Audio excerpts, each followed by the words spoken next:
Good afternoon, everyone. This is Dr. Diggs. It's a cold one out here in the Pacific Northwest. We finally hit freezing for the first time in the year. Quick shout out to everyone who wished us good wishes yesterday. It was Giant and mine's 6th anniversary. So thank you all of you guys that sent us messages of support. And today we're going to be talking about my personal favorite MR units and a couple of the MR and SR cards that I think are highly underrated.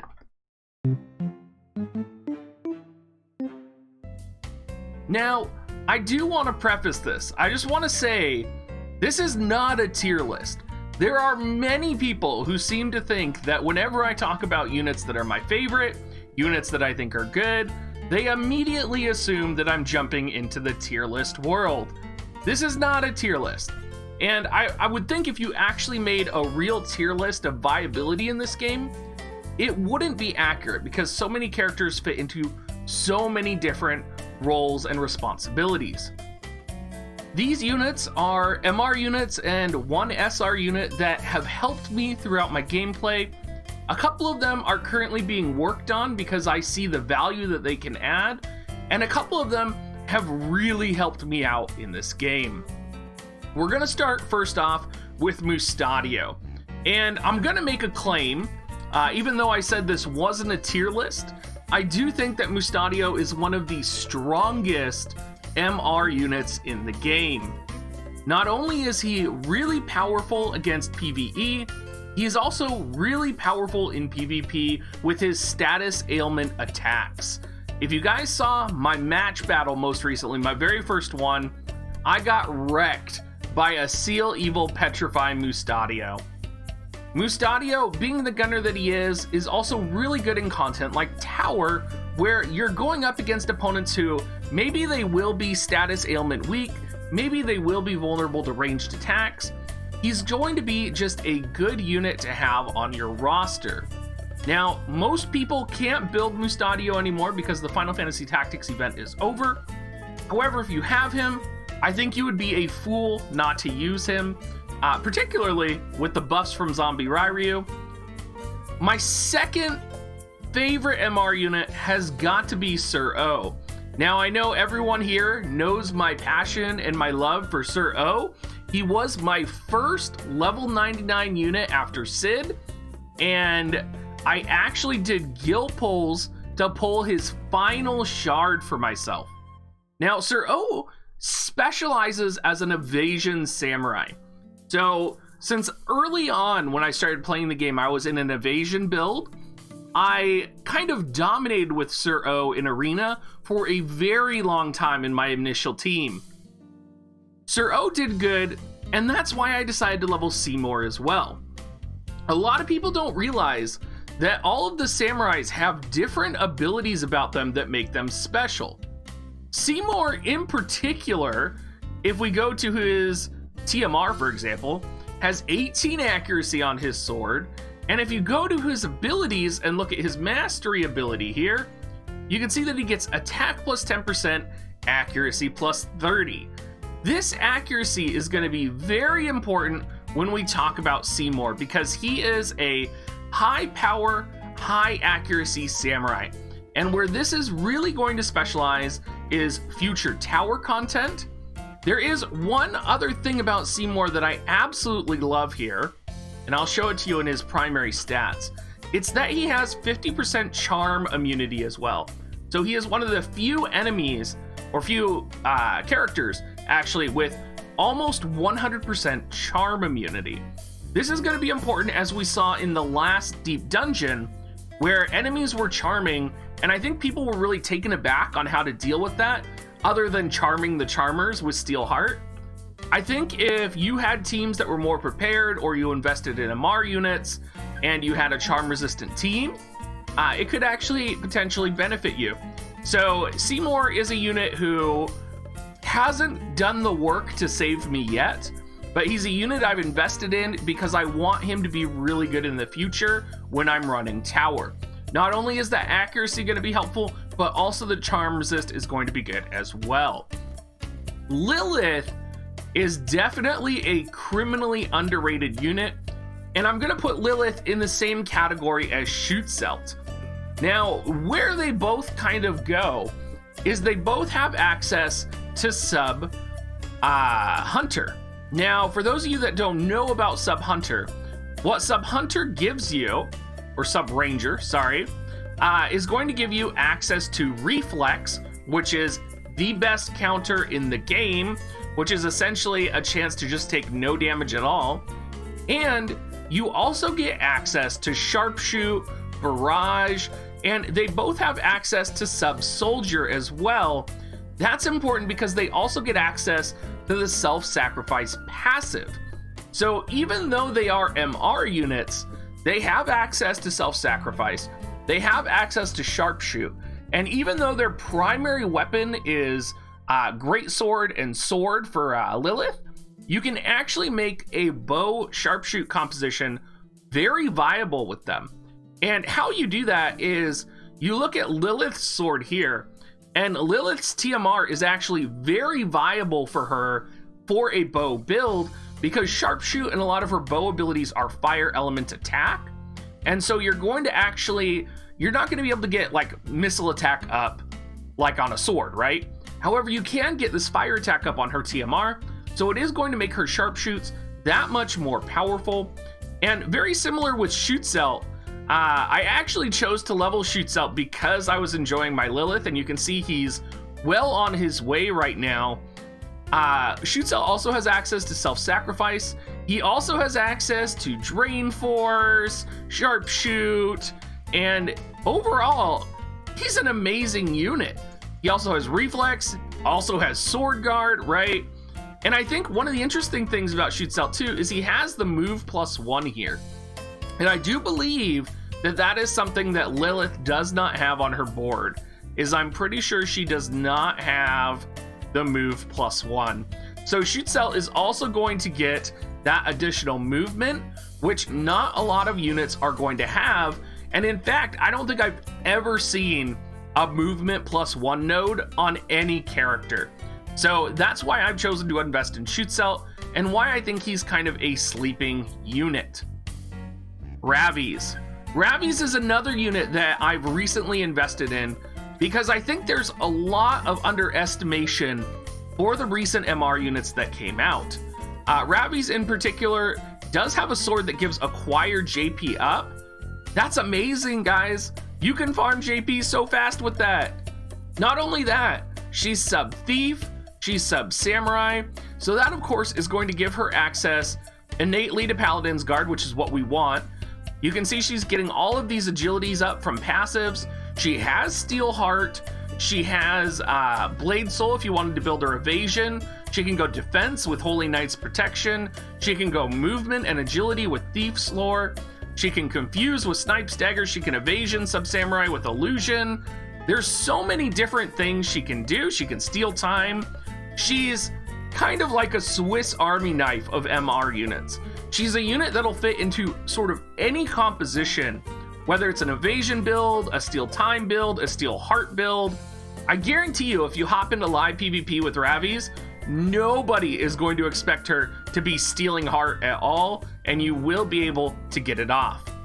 One bonus with Ravis is that the lightning sword that Sid uses, pull it up here, is also viable for her, so you can get the lightning attack up 30 and the slash attack up 15 from the coral sword. This is awesome. This is great. If you have Sid, you already have a weapon for her, which means she's going to be an easy level and an easy use. Now, Phoebe is the only non-MR unit on this list. And that's because Phoebe is amazing. And I cannot say how important it is for people to level Phoebe. I think Phoebe is literally, like, if there was a unit in this game, like, that you leveled as like a side project, right? As a unit that was going to solely help you in PvE content, I think she is that unit. Not only does she give the Chronal Cap, which gives agility 5, defense 11, light attack resistance up 10, she also has ability access to Time Mage and access to White Mage abilities. Now, that's amazing because she is one of the few units who also has full life, also has access to quicken and haste. She also gets access to speed cast, Esuna. Like, the list goes on, right? You could literally do almost anything. And yes, she does have the really weird Dragoon sub. But who cares about that? You are going to be subbing White Mage on this sucker. I guarantee you, if you level Phoebe, you will not regret it. Phoebe is the sole reason that I have cleared content in this game. Before I leveled Ayaka, and even after I leveled Ayaka, there are times where I've used Phoebe over Ayaka just because I didn't have access to Ayaka, or I wanted to conserve Ayaka, for example, in Tower. Now, Adelard is a very good unit, and I've actually used him at level 89, and I just MLB'd him today.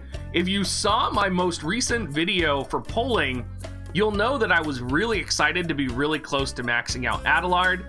A question I get a lot about Adelard is I hear like, oh, I should MLB Adelard for his sword, right? Because his sword is so good. I would actually say his sword is okay if you know how to use it. There's a lot of people who want to throw this on Adelard and be like, yeah, that magic tack up 15 is going to strengthen my jamming thrust. It's not how it works. If you don't understand that, you need to go and research a little bit more on the fundamental concepts of the game, because of course, magic attack up does not affect jamming thrust. And so there's a lot of units where this might be really good, and a lot of units where it might be really bad, depending on how it's used. It's very niche. I would even say on Adelard, it would probably be better to put a magic sword on him, because with Adelard, you have access to sub green mage, you have access to sub white mage. You're not going to be using him for casting elemental magic. You're going to be using him either for jamming thrust, or you're going to be using him for access to sub white mage abilities. Sub green mage, I would say you can pretty much just leave alone. It's not too important. I would say his best passives are going to be initial AP up and probably mage's protection, honestly. I think initial AP up is probably the most important, even though he starts with higher AP because he's a red mage. Jamming thrust, he's going to be spamming that. You can see I don't have all of the abilities leveled because I am currently just investing in him right now, but I have used him previously when he was like level 89 because I did run Miranda quite frequently, and I did like running the two of them together. One important note here, sub green mage, is he does get access to Imperil. This is pretty niche, but it could potentially help you in the future.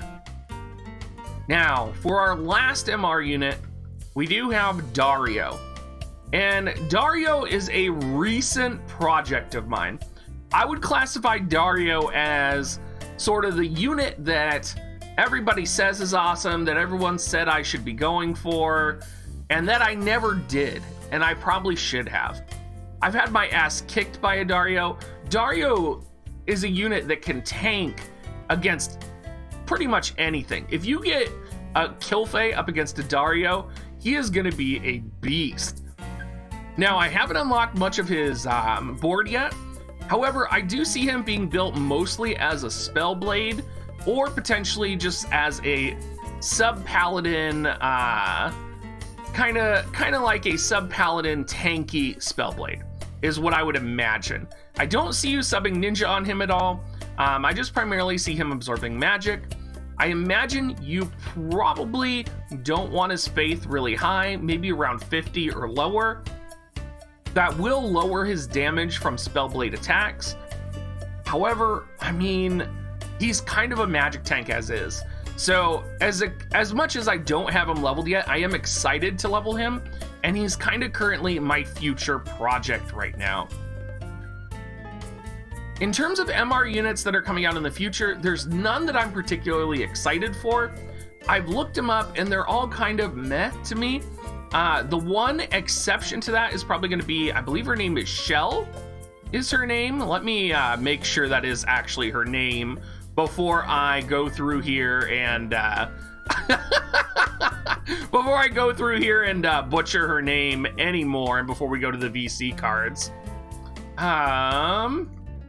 It is Shell, yes. So she's going to be a primary job Green Mage with access to sub-job Time Mage and Thief. I think she's going to be a very viable MR when she comes out and will definitely be worth investing into. Now, vision cards I want to talk about, because vision cards are also pretty good for underrated cards, and there's a couple cards that have carried me that I feel like everybody should have leveled because it's very easy to MLB them. Specifically, we're going to go through these cards right here. I don't have some of them leveled. For example, the Four Kings card, I don't have leveled because I haven't gotten enough dupes of it. My Behemoth card, I haven't had a need for it yet, but it's something we're going to need in the future. And cards like this one right here are really good for Reaper Killer, but you don't need to level them up fully to get the benefit out of them. Red Chocobo is a pretty niche card that I think a lot of people don't have leveled. The light attack up 20 and the magic up 20% is really good if you're trying to go for a holy composition with like Kilfei and Ayaka, and you're going to be using holy, and you know you're going to be using holy. This could also work really well in like a Ramza group, particularly on like Ramza himself. Has really high magic at 127 for the individual unit. I would definitely say, while it is a limited time card, in the future, if it does come back, definitely something to consider. Greetings from Afar. The Aquatic Killer up 20 is priceless for golden Gill Snapper farming. I love this. When you take your Thief comp in and you're running through Gill Snappers, having this card helps you to kill them faster because your thieves are going to be using Mug and Steel and melee attacks, so this just escalates everything a little bit more.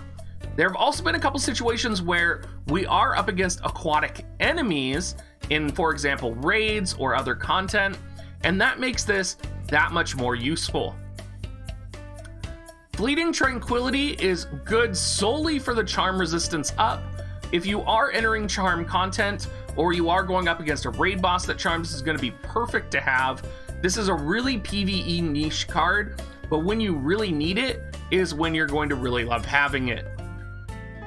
Great Detective Little Leela is an SR card that is really good on magic users, and it also gives accuracy plus 20. And you're gonna notice a theme in these cards, and that's that a lot of the accuracy up cards are actually in here that I would recommend, because when I was clearing tower for the first time, I used a lot of these cards on the final floor because I needed to stack accuracy on my characters against Venera because I did not have a sure hit card. And I know there's a lot of people out there who don't have access to, say, maybe Holy, or don't have access to Sharpshoot. And so what they're going to be relying on is stacking accuracy. Along that same theme here, the Flag of the Crystal Sanctum, giving accuracy up 25 on the individual unit and accuracy up 6 for the party. It's a small thing. You can level this card no problem. There should not be a single War of the Visions person who does not have the materials to max out this card. Accuracy plus 25 is going to be priceless, specifically when you're going in PvE content like Tower, where enemies are going to be very evasive. Leonis Castle. This is the bread and butter. When I gauge people's accounts, this is the first thing that I look for, is that they have Leonis Castle leveled and that they are utilizing it, or at least know it exists. The defense 15, spirit up 15 is really good for Ayaka potentially to make her survive just a little bit longer. It's also really good for people who don't have maxed out defensive cards, right? So if you don't have Odin maxed out, if you don't have Warmech maxed out, if you don't have other cards that are really defensive oriented, this is a really nice card that is cheap to level that you can just throw on your units. It's wonderful. 100% recommend it. Beguiling Witch. Now, I never fully leveled this card, but I did use it for the passive for Reaper Killer Up, and I do think that leveling it for Reaper Killer Up is very important because there's a lot of units in Tower specifically that have resistances that are skeleton units that also drain HP. So when we're talking about content, right, when we're thinking about the Golbez event that's going to be coming up in the near future where there's drain HP level 80 skeletons, that have different physical resistances and elements, this is going to be a card that will help you guarantee the one shot on them. Even at 11%, I found this card to be useful, and I have utilized this card in my day. The 4 Warring Lords. If there's an MR card that I want to max right now, it is this card. Gives the highest critical hit rate to the party, also gives the individual unit attack up. The most important side effect of this card as well is you can actually get AP up on it. Now, this is your capped AP. However, when this card is fully maxed, I do believe it gives 30 AP, which is going to affect your starting AP as well. So if you're going for very specific AP builds, this card is going to be essential for you, and I would highly recommend it. Not only for the critical hit rate up as well, for if you're doing any type of crit build, but also for maybe a specific AP build or specific ability order.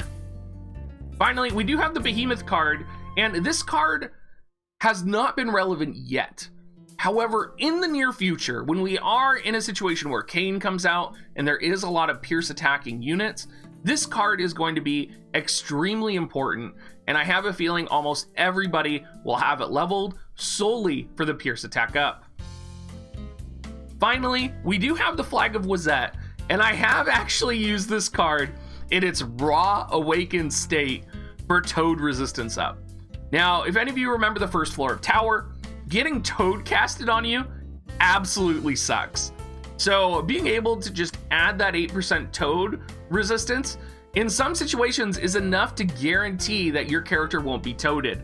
So I would definitely say level this card up. There's no reason you shouldn't be able to max awaken it. It is a R card, and I would, if you have the leftover potentially eggs, or you run into a floor where there's a lot of toading, definitely something you want to put on your units.